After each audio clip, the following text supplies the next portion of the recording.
I'm Parker, I see him pronouns, and this is, I believe, day 4 of my video challenge where I am speaking for 10 minutes a day and filming myself. I just got out of therapy, virtual therapy, in which I was sitting in this yellow chair.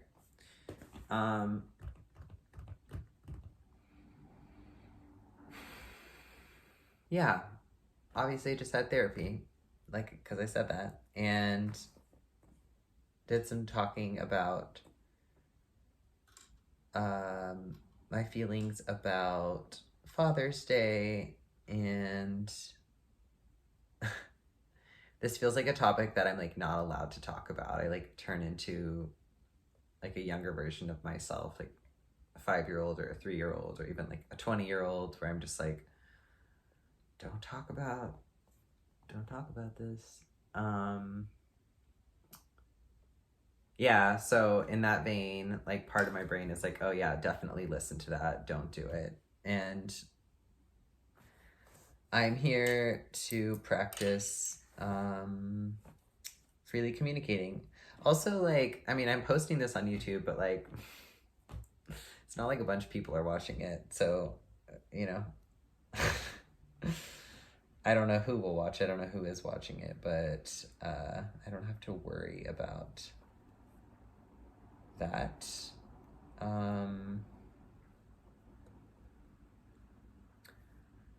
Yeah, gross. Anyway, one thing I'm feeling grateful for at this moment is um, getting more experience of feeling my feelings in my body, and noticing the location of them. Um, I studied English in college, English literature, and I'm a writer. And as I have been practicing experiencing and acknowledging and naming my feelings, sometimes it feels like I'm just making up words, and I've used the feelings wheel tool. Someone also suggested to me once to make a list of all the letters in the alphabet, and I'll do this in the back of my journals from time to time. I have several of them, but where I'll list words that are working for me right now. So A would be anxious, apathetic, angry, blah blah blah. So I'll just kind of track as I'm going through my day, days. Oh, that's a feelings word that's working for me right now. And then when I'm stuck and I want to name it, I'll look at the list and use it. And like I said, sometimes I just feel like I'm just making up words, picking words. I'm I must feel this and this and this and that. I think language falls short. And I've had therapists before that have asked me where do you feel it in your body? And a lot of times my answer has been I don't know, or I don't feel it, or when they ask me that and I actually I remember a specific time re-entering my body and taking a breath, and just the experience I was having was just so overwhelming that I couldn't stay there very long. So I think part of what's happening right now at this moment in my life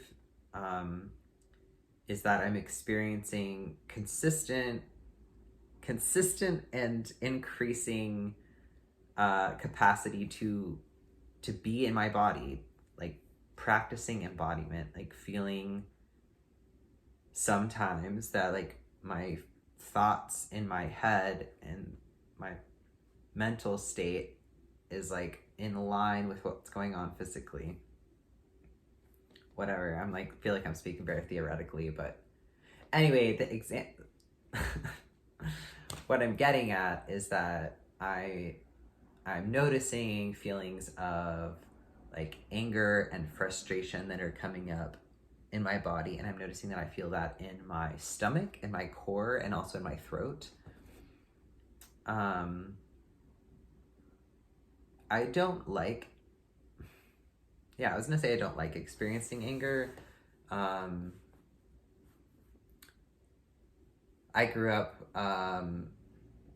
going to various kinds of evangelical Christian churches, and I don't know if anyone ever told me this, but I feel like something that I absorbed is that anger is a sin, and also that uh, in my experience of other people expressing anger, like especially in a violent or abusive or destructive way, that has caused a lot of harm. So I'm still kind of unlearning a belief that experiencing anger is bad and wrong. Um, I also generally find it fairly natural to me to view all of humanity, collectively and individually, as like with a compassionate lens. And so if there's a person or people in my life who I am generally don't feel that way towards, I feel like I'm doing something wrong. Like, since I'm not able to feel compassionate, since my body is reacting and I'm feeling like activated in my core and sick to my stomach and my throat feels clogged up, I feel like I've done something wrong.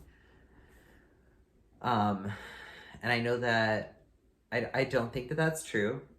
Um, it's just something that I'm working through. So, um, yeah, something that I'm working through. And I'm really grateful for sobriety. And I know in the past, a lot of times when uncomfortable feelings happen, and especially when was triggered into feelings of anger or disgust, that like usually my go-to was to be less embodied and avoid that experience, by drinking or smoking or overeating, and also like taking a lot of like self-destructive, making a lot of self-destructive choices. I didn't want to hurt anyone else, and I didn't want anyone else to know I was having these feelings. So like maybe I would journal about it, but mostly it would, like, the processing would be in the form of me just like trying to change my physical state with substances, and to turn that anger inward, as people say. So now I'm doing something different. I think, yeah, I mean, it's kind of jarring still. It's helpful to talk about. And one thing that I am going to practice, courtesy of my therapist, is, well, two things. One is to thank my mind and my body when these things come up, because recently the pattern, when, like, if I dream about people that I don't want to dream about, or if I am having flashbacks of memories I don't want to think about, I've noticed recently that I get annoyed and frustrated that happened, and then I get annoyed and frustrated at myself that I'm annoyed and frustrated, and then like kind of just I go through a little cycle of that, and then I just like do the next thing and stay busy and keep going, which is a tool. But I'm choosing to practice saying thank you to myself. Like, thank you for this information. Thank you for this awareness. Thank you that I'm embodied. Thank you for the scope of human emotions I'm experiencing.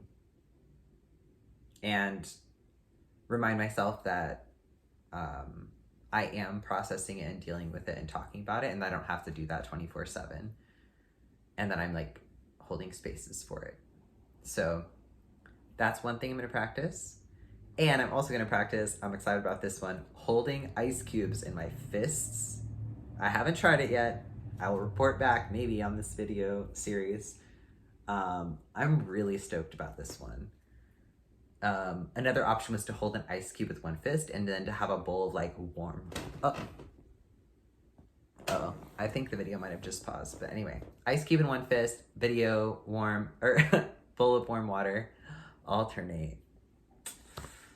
Who knows? I'm willing to try it. Okay, anyway, that's almost 10 minutes, and